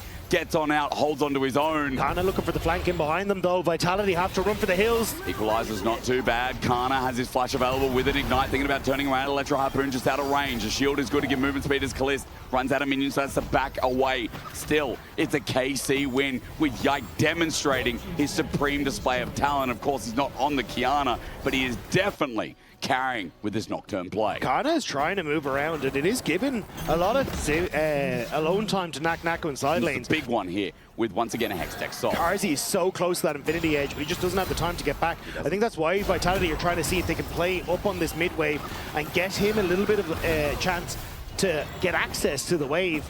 But KC not really giving it. And now 15 seconds left. It all comes down to just a couple of items that are completed ahead of KC, especially when you look at mid lane. Humanoid hasn't finished off that Shadow Flame yet. Right, Nako, he's passed into the mid lane with 2 items. He feels confident to kite around. Kalist walks in a straight line with Valkyrie. Nako flips it away, even with the paranoia. Nako's done a good job. He goes over the wall though, into 3 people. I think it's too much. Meanwhile, Yehu just takes on the rest of Vitality and wins. Fleshy's down. That Spirit Rush activated. Yehu jumping in, gets the flash out. Kazi has to run for the hills, but KC have won the fight. Deadlift Flourish on the back end, trying to bring it back. Tibbets recovers it. Oh, Humanoid with the ball shot being dodged by Yehu. Meanwhile, Yike running with Kana into melee range, into the sick puppy of Linces. He's going to get burned down as Kana's rumble is just unbelievable. KC wipe Vitality off the map. It's feeling like a race. Yike just barely dodges away from the Q of Linces, and it's the burn from Kana that just ticks down Vitality. It was his equalizer as well that made it so good as we're fighting again. Paranoia, everyone into the mosh pit. Let's go. Humanoid's the first to drop one down, but I think KC had this fight in spade. Vitality running for the hills, but I think the hills are not going to be their friend. Yike runs through. Everything darkness, everything scary. The horror will continue as Vitality run down 6,500 gold. Another fight to the wayside, and KC thinking about the Baron. I don't know if they can, though. They're still fishing for Linces. Busio got to find the dog. Maybe all in onto Busio. Aqua Prison there, catches him. Ulti needs a reset here with the Dark and Daggers only getting 1. Linces a little bit low, and I thought KC were going into the Baron, you're right, but Yike is on the bottom side of the map, helping Kana open up an inner turret. But that means Kalist is alone now. He is indeed alone. Naka finds the target. Deadly Flourish doesn't connect though. Curtain Call going to look for who? Onto Busio, I believe, as he flashes away now. Maybe max range onto Kalist. 4-shot just out of range, but there you go. Naka gets the kill, rather Linces does. A mistake from KC, nevertheless. But do Vitality now feel comfortable to start putting position, or getting position around this Baron? Fleshy, fishing for Yehu. Charmed, and I'm sure Fleshy's at half HP. There's the Spirit Rush and the Paranoia. We are deciding to go thrift shopping. And now a TP from Kana. Okay. We're still going. Naka's like, let's go, double TP. Okay, baby. That's my region. But Rumble's in behind them. Vitality are going to catch Kana. Kana does not have flash. He burned it in the last fight, but Nako, I mean, none of them do anyway. So I guess he's fine just to walk it through to mid. What just happened? La, la, la. See, this is peak League of Legends. It comes from Europe. And I tell you what, no one can say anything otherwise. Playoffs was great. KC had so many good series. Has had a very good performance. He's had a great performance. Especially his Ezreal, like in the last game, was key to winning. But Humanoid. Uma. Paranoia. Kana's there as well. Equalizer. Tibbers comes out under turret. They haven't killed him just yet, but Kana will finish the job. Linces wants to get a kill though. He's going to set on up. The pack mates come out and he wants to call them one more time into Kana. He's thinking about it. What does he do? Send the dogs in or out? Nako, he's sent out. So the rest of Vitality won't continue on. I'm surprised Linces didn't pull the trigger onto Yike though. I think they didn't have vision onto where everyone was, but I assumed he would have just tried to finish off the Nocturne and then go. But Deadly Flourish. There we go. Called back up through. But a good charm onto Linces as he looks for the reset. Won't find it. Tidal wave. Ships ahoy. Linces gets on out. Kazi's ultis hang deep as KC have all 5. They're in front of the Baron. What do they do next? So they don't, because Kana is only coming out of base here, so there's another Deadly Flourish that are looking significantly less deadly than they did at the start of this game. But KC are just Baron. Okay, let's go. Teleport not available for Nucko, so he's got to stick around. Level 16 Cassandra. KC pull off the Baron. Now, Kana face checking. He's okay with it. Nucko is scared of him. Linces gets over the wall. He still wants to look for a little peek into the Baron, but they know that KC have pulled off. Just go for Dragon, lads. We don't need all this malarkey. I think Yehu was very close with Rabadons. I don't know if he's there because they've been pushing back and forth and there's been like a couple of waves missed, but like you've got the Hextech optics now completed for Kalist. I think the Rabadons for Yehu. Like they're screens every now and then. But when you're on it for 3 hours, all Hail Mary gets sent in. Good charm. Good charm. Nucko caught out. From the hero Jax to that as Tidal Wave goes through, but it won't matter. KC have got rid of the Cassante. 5 versus 4, and Baron or Dragon, take your pick. And to live into the Brain Rot, KC are item maxing, and therefore they're mugging as they move over towards Dragon. You see, it's all there. That's how you get it. We just need another 20-second clip, and we got it for KC. True. Easy. I still don't know what mogging is, but true. And I am just ready to see this fight that will decide the game, because even though it's 9,000 gold, I am still a little concerned as Paranoia onto Humanoid, maybe going to alleviate the pressure. Good flash from Yike. Tidal Wave stops the rest of the team getting near as well, as there's no charm onto Linces, but he does press his W. 5 versus 4. Again, Humanoid has TP, but he's down for 50 seconds. The TP in the middle by Nucko. Ambitious, but he's safe for now. Don't do it again. Still on in a position. Nucko looking for the flick, but TP flying. Yike has GA, he's okay to go separate. Look at that equalizer, Kazi at half HP. Trying to turn on to Yike now as well. Deadly Flourish doesn't connect as Yehu is the one that made the flank, but Nucko gets destroyed by Kana. I think this game's too far gone. I think 10,000 is enough. And I think Baron now finally should be taken by KC. It's so difficult to try and contest. Karzi still has the curtain call, but no one on KC is low in this pit. And still Yehu is keeping Karzi away. Swag was the word I was looking for before Dagger is up. Linces at half HP, Deadly Flourish is there. Yeah, good sidestep, sets it up. Oh my God, Kazi gonna regret walking into that choke as KC just making sure the Baron can't be contested. Paranoia once again diving in. It's a Predator missile and Yike is gonna nuke them all. Linces up next as the GA. Oh, not even needed to resurrect for the triple. Yike is taking down all but Humanoid, who finally respawns to see his team scattered across the rift. There is nowhere left to hide for Vitality as KC will find their victory here in game number 3. No revenge, no problems for KC. Reverse sweep in our best of 3 that has delivered once again. Our French organizations give us so much to talk about, but of course the only ones talking after this will be Carmine Corps with their first win of the LEC 2026 Spring Split in some hot damn style. Let's dive the fountain, they say. This is the only way to end the series as they take Kazi. Magic damage. Yeah, Rumble in general. Yeah, Rumble in general, exactly. So as a concept. Yeah, right now Koi have a ton of poke. Yet again, as that ward, I believe, just expired there. Now he's passing towards the mid lane. Poby takes a chunk from Jojo Pure. Now Elioya will get the flash out. Flash follow as Jojo Pure throws out the Unleashed power for first blood. He's full cleared a second time. You know, 20 CS up over Elioya right now. So 5 camps essentially. And now getting this early objective, but the gold to Jojo Pion is the difference maker here for MKOI. Absolutely, and the truth is that I don't think this is even that bad for Na'Vi. When you think about them as a team. On the path, top side. Elioya is going to be happy about his mid laner, spotting that roam, as now Merwin actually coming in. Level 7 on the Rumble, roasting down Rolech. Has the flash, fails it over the wall, and Merwin picks up another kill. Yeah, that's a rough one. That is a rough one. Well, so was if he steals my Raptors one more time, I swear. We're gonna have another pause, okay? As scat of the week from Jojo, but Poby goes between worlds, big damage. Jojo will find the kill as Rolech will look to chase down the Syndra. No flash available, no scat of the week. It's on cooldown. That's a shutdown to Rolech. 1 for 1 in the mid lane. I mean, catching that wave, so Navi Kind of caught between the decision. Do they want to commit to the Dragon? So far they are. Elyoya is coming up, but the rest of MKOI aren't attached to him right now. They're over the Dragon Pit wall, so that is Dragon secured. MKOI a little disconnected on the approach. Well, it feels like it. Are they still looking for a fight, though? I mean, Supa's got the damage. Now the engage from Elyoya straight onto Paris. Knock up onto Relech as well. Chain CC, but he is holding the line. Samdi peppering Supa with some damage here on the side, but now he's got a flash over the wall. Supa now turns back onto Paris. Relech goes in. It was a buy space for Poby, but Elyoya still unleashed. As now Jojo will join up with the rest of MKOI. They'll answer the aggression of Na'Vi and punish them for it. Right, and so Samdi has to respect it, and just bit by bit, gold is continuing to be accrued in both mid and bot by MKOI. And Na'Vi have multiple members going up on a Merwin. He has the flash available this time around, but will get hit by Relech. Flashes early, call the Forge God now, again will land, and Na'Vi will find their kill on the MKOI's top laner. So, I mean, this sucks for Merwin. It absolutely does. But he still has an 8, so...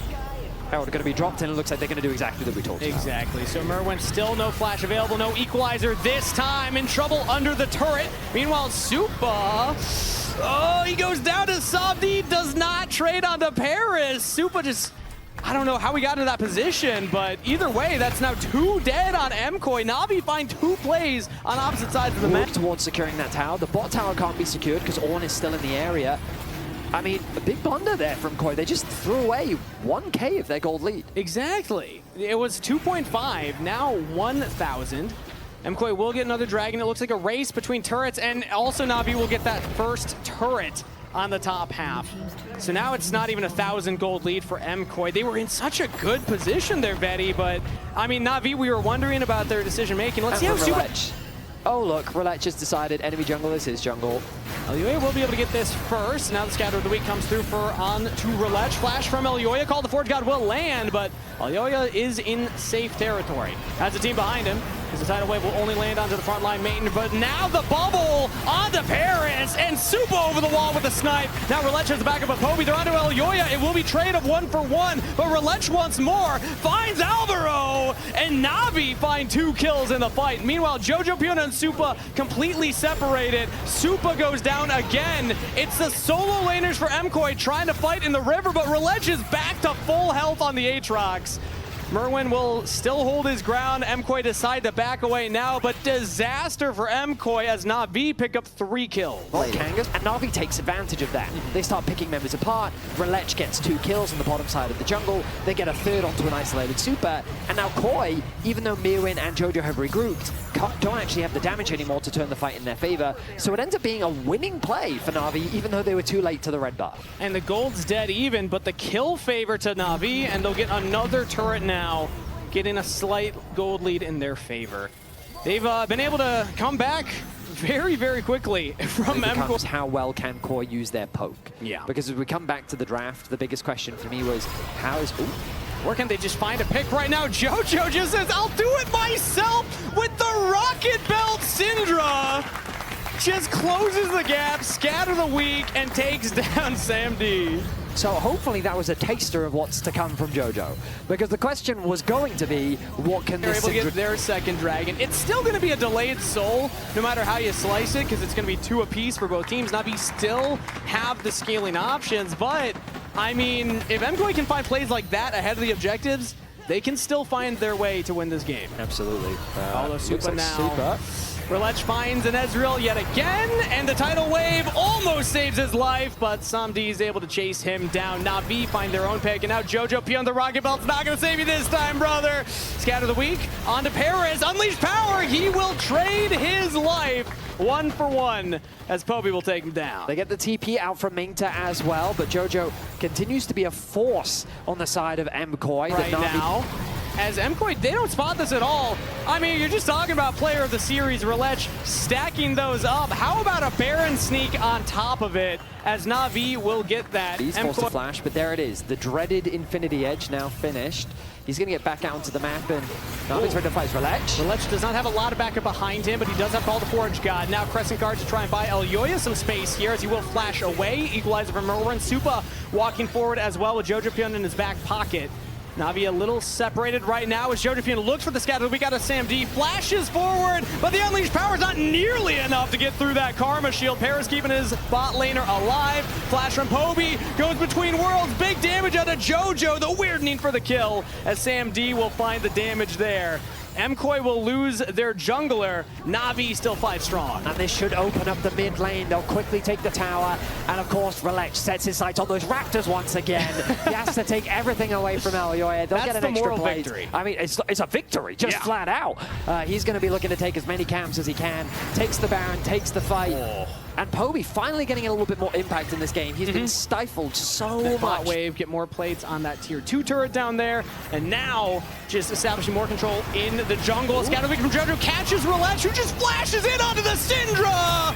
And the follow-up from Mainter means death to the mid laner. TP in from the Rumble, flash immediately to get away from dodge. Na'Vi are on fire right now in these fights. Absolutely. Koi are on the back foot. The Rumble ultimate has to be dropped defensively, I imagine. He's going to use it now to buy a little bit of time. Does roast up a couple health bars as well as the cannon minions. Have to clear those ones out when the Baron buff was up, and now it's expired. Na'Vi will back away, but that looked like MKOI finding a pick under Relech. Time. They don't need more time, Vedius. This composition is online. And this is why so many people have been excited about Relech's introduction to the league, because as they you don't see have that primary engage, that go button. Na'Vi do, and they're using it to great effect. They're going to use it right now. Call the forward got again onto JoJo Puny. Rocket belts to dodge it, but still goes down. As it is traded, Unleashed Power will get Poby 1 for 1. I mean, credit to JoJo. He is consistently trading 1 for 1 every time he loses his life. But you can see the concern that I had. On ult, what does Syndra do? The answer is usually die on the turret. Yeah. But at the very least, he is able to get one to kill as much vision as possible. Meanwhile, Poby's just pushing in on the bottom lane. So Na'Vi don't have to start the Baron immediately. They can just play the side lane. Mervin will show up with the equalizer, tries to roast down Poby, who goes between worlds. But Na'Vi also have to engage in the mid lane. Call the forge got onto Alvaro. No flash on the Na'Vi from the earlier misstep. And Relech will pick up another kill. Now into JoJo Pyun. Does have flash available, but still gets caught by the knockup. And JoJo pulled back in. Double kill to Relech as Na'Vi are still crushing MKOI. Koi, the Baron in sight. This game 1 looks locked and loaded for Na'Vi. No CC on Merwin to stop the TP, so there's nothing that MKOI can do to answer that play from Na'Vi. The top lane engages, everybody grouped together. It's about a fight for the mid-wave control. Syndra, no flash. Supa is going to have to put in a lot of work here because JoJo has to position so safe with only the rocket belt for movement. As Poby also looking for a bit of a flank here. Na'Vi control the access to the river as MKOI are going to have to find a way at all! Poby! Just one-shots Alvaro, and now Call the Forge God continues the play. Elyoya is trying to buy space for JoJo Pyun, but again, the no flash. Syndra's out of there. Crescent Guard will not save Elyoya's life. He'll come out of the GA straight to the gray screen. Na'Vi decimate MKOI in the late game team fight. They control the early game. They got their scaling online, and they're gonna take a game 1 win against MKOI. Their first win against Koi this year, and they do it in dominant fashion. Na'Vi looking to put their name on the board. Revenge for split 1 in the playoffs. It was MKOI that knocked Na'Vi into the lower bracket. But Na'Vi will get the first laugh here in this best of 3. GG, Na'Vi take game number 1. Impressive tank player. Sure. It is kind of his bread and butter. Nothing wrong with knowing your lane, you know? Absolutely. You got a specialty. But I like this comp a lot more than game 1 from Koi. I feel like it all works. Full HP, pops the pot just to be sure, but the crab contest once again.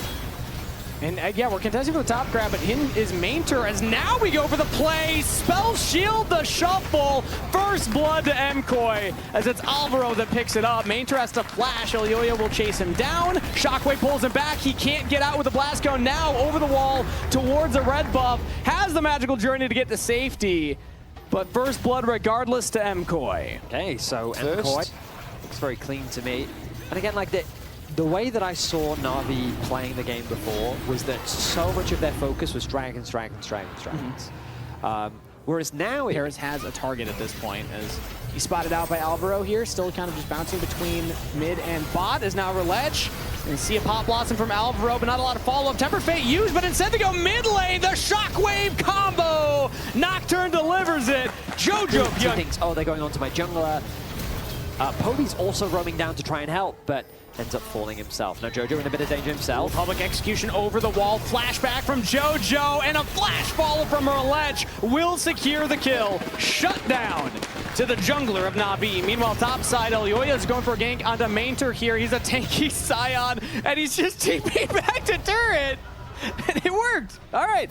I mean, the taunt was used. I feel like last split, they would have just kind of fought to the death with this dragon. And they would have just stood there as spectators, but instead they are looking across map where they can. They're a little slow on it, though. His dead top laner in blue buff, and was like, all right, well. You know what? It's commitment, Medius. That it was. It's backing up your team. Knockwave combo, but we have not seen the Shen knockwave. That just goes back to shockwave, as LEC actually is able to steal away a red buff right there, and now the lights go out. Tempered Fate will buy some time here as Merwin joins up. The taunt down to 3! Supa unleashing damage for a double kill, but it was Merwin that set it up. A triple to Supa, and MKOI win the fight from Elyoya. Paris tries to buy some counts. When they lose a game, often it just kind of lights a fire underneath them, and then they get way more locked in. Those silly mistakes that we saw in the first game, we're not seeing this time around. Supa the target. Well, talk about mistakes. It was Supa making them game 1, but this time around, on a rampage, flashes the public execution. He turns it back and finds another. MKOI keeping their bot laner safe. They'll turn the play. Supa played that beautifully. Flashed away from the ulti of LEC, knew how much damage he was capable of, and walks away with a 2 for nothing and a tower to boot. MKOI have got this game locked down as they look to bring us to game 3. I was getting flashbacks to that game 1 on the Ezreal. Supa was the one caught out a couple of times. Not today. Not in game number 2. As Supa holds his ground, does not give over the shutdown. That would have been a lot of gold picked up by Na'Vi, but instead it's more gold for MKOI. They get the kills bot, they get the tier 2 turret in the bot side, tier 2 turret in the mid lane, making full use of this Red Bull Baron power play. Tempered Fate now used. It will land here onto Jojo. Pyun Poby looking for the shuffle. Shockwave back. Will flash and deliver Jojo back towards his team. Meanwhile, Samdi throws up the curtain call. Missing Alvaro with the first 2. There's the third. Can he find the 4th? Oh, not enough for the kill as Supa will clean up Poby. Na'Vi will continue the chase onto Alvaro, but he turns it right out back and will take down Paris. Now the lights go out yet again. The paranoia from Elyoya flash over the wall, but Samdi's got no backup. LEC will only watch his bot laner fall as he's trying to get out of dodge. Supa will force the flash, LEC to safety, but MKOI again win the play. It's a nice try from Na'Vi, but the play. Yep. And so off the back of that, they've steamrolled and they've won every single fight. So Predator Koi, a clean game. Na'Vi, they are fully committed onto Merwin though, and they're just gonna lose in the bottom side here instead. Supa dominating as they catch Poby again. Both carries will go down, and Na'Vi didn't even get Merwin in the top lane. Yeah, this game's looking a little cooked at this point. I don't even know if we're going to need a Dragon Soul to make a response, but they do throw out the Tempered Fate now. Elyoya will get hit by it. Spell Shield not going to be enough to keep him up as the Curtain Call will get some more damage on him as well. I mean, it's melting though. With the 2 of them, that's more than enough. Paris, you got to be careful here, bro. Yeah, taunted up, and now Jojo comes in with the Shockwave for the damage.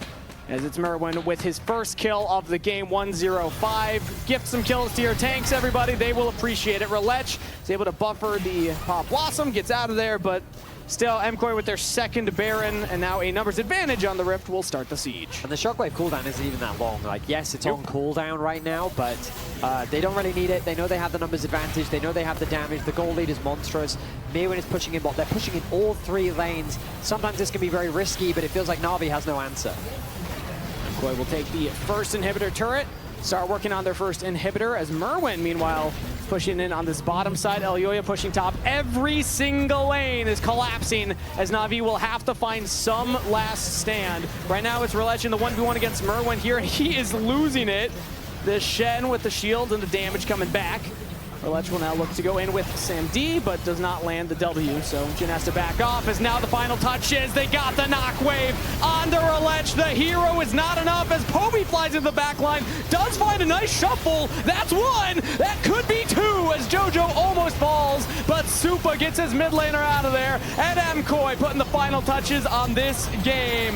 Na'Vi fought hard at the base, but MKoi get a double kill to their AD carry, and MKoi will even up the series 1-1. We're going to game 3. We're going to get throughout his career into the Gnar early on. We kind of expected to struggle, but scaling is very much the name of the game when it comes to Gwen.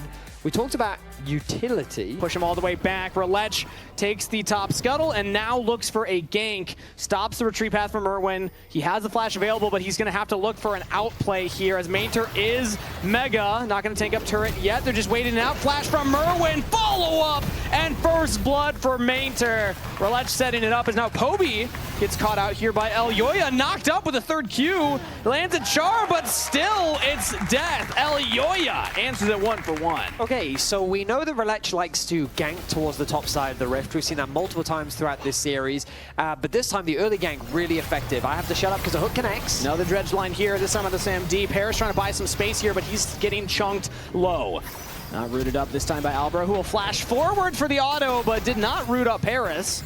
So Sam D just able to keep Supa at bay. Now Alvaro could be in some trouble here. No flash available, and Rolech is coming around. The dredge line does land. They got Sam D! AD carry down, support to follow. Rolech will try and even it out as he looks for the gank, but Alvaro's just got a body block for his AD carry, and he will keep him safe. Now they got the full wave here. I don't think Rolech can take this fight. He'll go for the denting blows, has some damage, but Nautilus has the shield. Rolech does find the kill, even through the minion wave.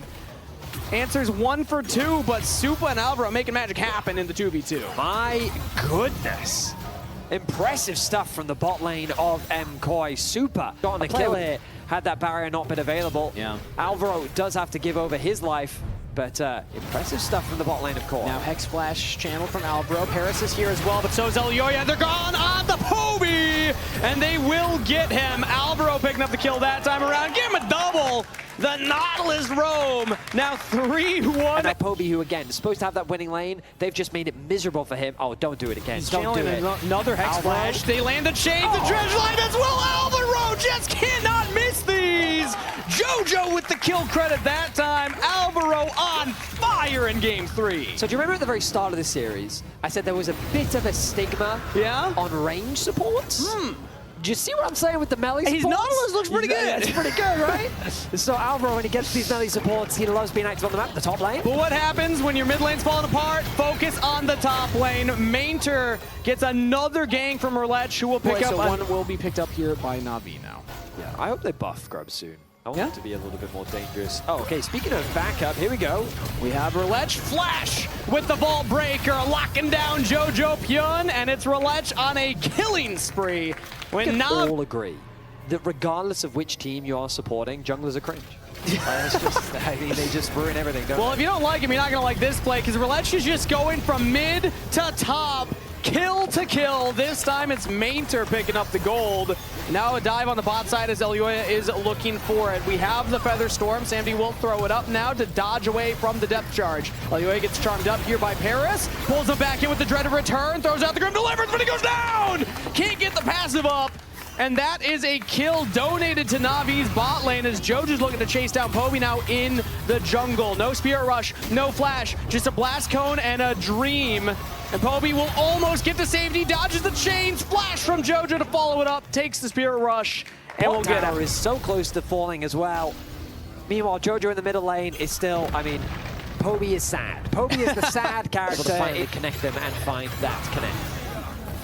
And then JoJo's not able to land the chains, but has the Spirit Rush. And now Alvaro in a bit of trouble here in the river. No backup, but it's Poby the focus from MKoi. JoJo Pyun doesn't even look at the explosion as he walks away. Elyoya now coming in. Bullet Storm over the top, but Mainter's joined up as well. Elyoya will get Sam D, but he goes down again before the passive again. JoJo Pyun now in a 1v3, and Na'Vi like those odds. JoJo Pyun falls, Mainter on a killing spree, and Na'Vi find purchase in this game. The arrival of Mainter was so important because that skirmish looked like it was going the way of Koi, especially once Sam-D fell. But all of their gold is sitting on the Gnar, so the moment he gets involved in the fight, you know it's going to go Na'Vi's way. They'll set their sights on their first dragon of the game. It'll be secured. Koi is trying to cross-map where they can, getting plates in mid and in top. Poby ends up falling once again with a 0-5 scoreline. He's finally got the Malignance, but this man is been really shut down in this game. And as we look back, Jojo just solo kills it.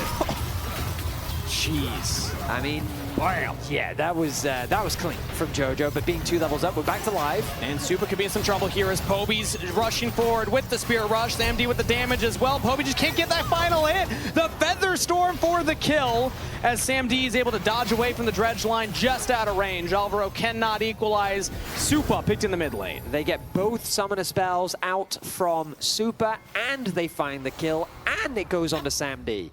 Just W's across the board for Na'Vi. They'll get themselves a 1k gold lead, but that's going to diminish the moment that Jojo gets this bot tower. Scrap after scrap, just what we'd like in game 3. That is, it is not even 15 minutes. We got 19 kills. So we're not done yet. On the board, and we're still looking for more. Depth charge onto Sam-D.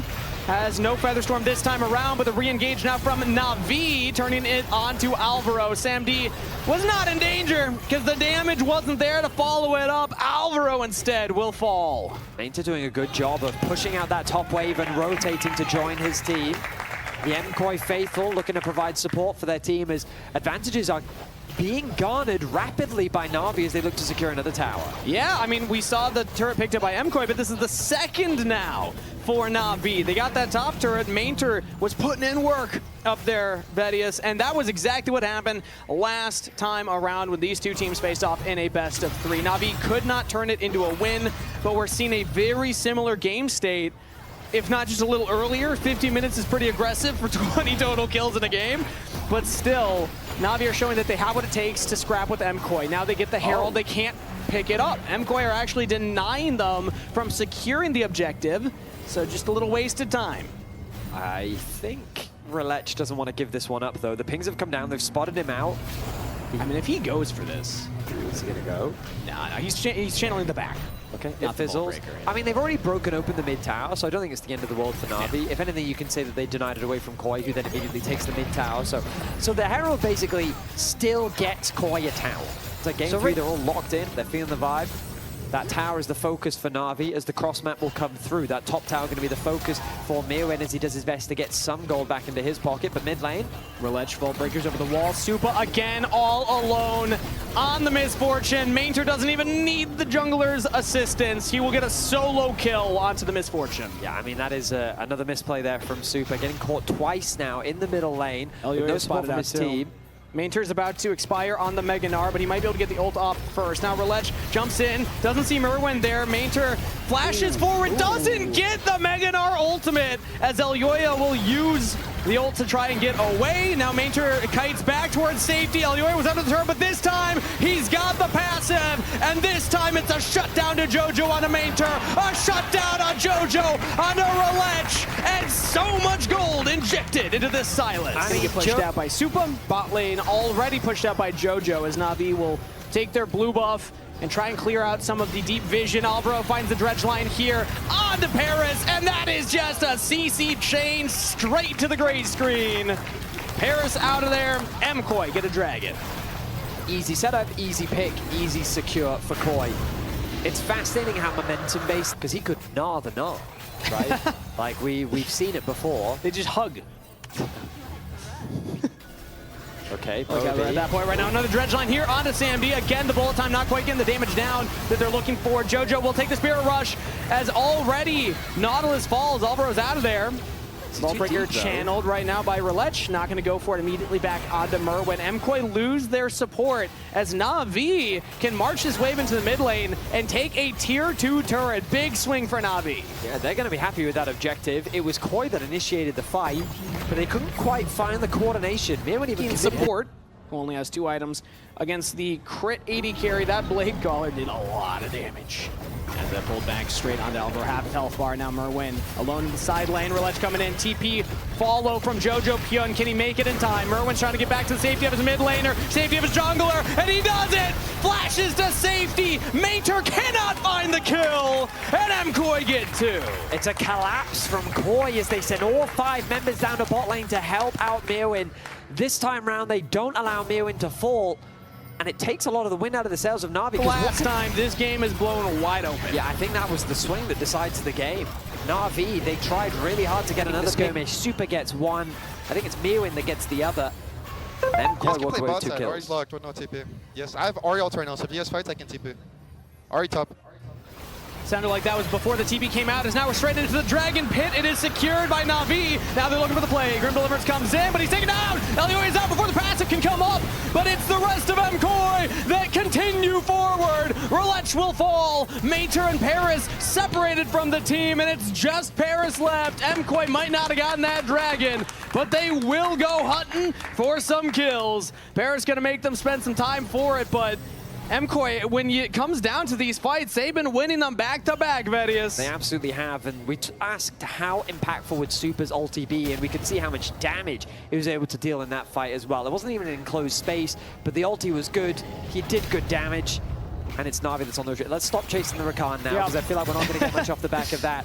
But Misfortune's so fast. Got his priority straight. Look, he's level 16 now. I mean, Super's committed. If we see, yeah, he throws down the Make It Rain.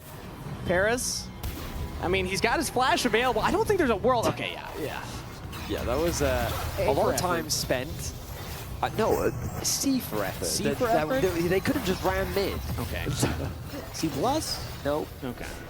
As Jojo only continues to get stronger, and Super with the Infinity Edge done is looking scary. And we're setting up for that big objective fight, and already flash out from LEC over the wall. Merwin and Ilioya will find the pick before the objective spawns, and Na'Vi have no shot at a contest. It'd be a miracle pick if they can find anything, but at this point, MKOI can just control the access points and get their 3rd dragon. So contesting those, Koi just kind of need to cross the T's and dot the I's. That's another classic one. Oh, you think I'm caster cursing them right now? Yeah, able to get wards into the pit, but now it's just shallow vision as they're trying to approach. Baron has been started. It's going to be Alvaro starting off onto Paris. Merwin goes over the wall, but we're not full committing to the play. MKOI don't quite want it yet, as now Merwin could be in some trouble. Has to skip and slash back over the Baron Pit wall. And now another dredge line lands onto Paris, but it's Alvaro that once again gets popped. Hang on a minute. Na'Vi find a kill onto the Nautilus. They push MKOI off of the Baron, and Alvaro just keeps finding these hooks that are one-way tickets. Okay, I mean, it's just one pick. I feel like Koi should still be in a position to contest this objective. It looks like Na'Vi are actually going to start this Baron off. You're not going to get a much better shot than right here, right now, if you are Na'Vi. I love it if they just pull the Baron right away. Either you force the 4v5 or you get the objective. How low is the Baron? We need to see. Yeah, we can't see the health bar right now, but Poby was looking for the charm from the brush, not going to land it. MKOI approaching. Baron's low. Merwin jumps into the pit, cannot find a steal as Ilioya was nowhere near. And now Merwin goes down. Shot down to Na'Vi. In goes the jungler, and Ilioya will fall. A double kill to Poby. The Ari's back in the game. And that personally, I think unreal. I think Alvaro was hearing the Jolly Man in his head. That was the voice just saying, take the dredge line. There's no way that curses are real. They're just not. This isn't a real thing. I mean, okay, well, so what I will say is the odds of Na'Vi winning have now significantly increased. That is objectively correct. You now? Yeah, I would say that. I might agree with that. Their odds of winning have somehow dramatically And increased. you know what? Some American cheese is real, okay? Some of it. Go to Wisconsin. It's not that bad. Okay, Dragon's up. Here we go. Dragon Soul. If MKOI can get this, big win condition secured. If Na'Vi can deny it, the Don't game get charmed continues. again, Alvaro. Alvaro does not have a lot of people with him, and he just gets charmed and popped again! The pinata is bursted! Na'Vi partying hard at the dragon fight. Na'Vi can just chase them. Yeah, it's going to be 4-man retreat for MKOI. Poby goes over the wall, one Spirit Rush. Paris finds the engage on the Merwin. He's down! Mater gets the kill. Na'Vi are making miracles happen on Summoner's Rift as it's a 5v3 push to end the game. In the LEC, the game is never over until the Nexus falls. Na'Vi with the Baron buff and the numbers advantage are looking to end the game right here. Jojo looks for the hero play. He has the Spirit Rush, jumps onto Samdi. Samdi had the ultimate available, so the Storm used, but now Baron empowered super minions. MKOI have Alvaro back. They don't have their top laner. Merwin's still down. It's still a 4v5 defense for MKOI. As Na'Vi are just letting the minions do their work. MKOI need to clear these out. They don't have the Bullet Storm from Supa. He gets slowed down by Mainter. They need Misfortune to pump damage in this fight. They need Jojo or Elyoya to find another Miracle engage. Depth charge onto Sam D again, no ultimate available, and Elyoya jumps straight onto him. The peel is too much as he can't even finish the Grim Deliverance. He's delivered to his grave as Na'Vi make you believe in miracles. They'll come back from the loseless game, but no, Merwin might just hold the line. Rilla goes into the Guardian Angel. Merwin, he can't quite get onto Poby. Kaidi back away, triple kill picked up by Supa before he fell. It's on Merwin in a 1v2. Paris is hitting the Nexus. Poby has no mana to help him out, but Merwin's also got to hit these supers. Paris is just slapping it left and right. Merwin's got to make it work. He's got no backup. 17 seconds on Alvaro. Merwin, he's got the mana, but now Poby's hitting the Nexus, and Na'Vi are gonna do it! What a way to end the game of League of Legends! Na'Vi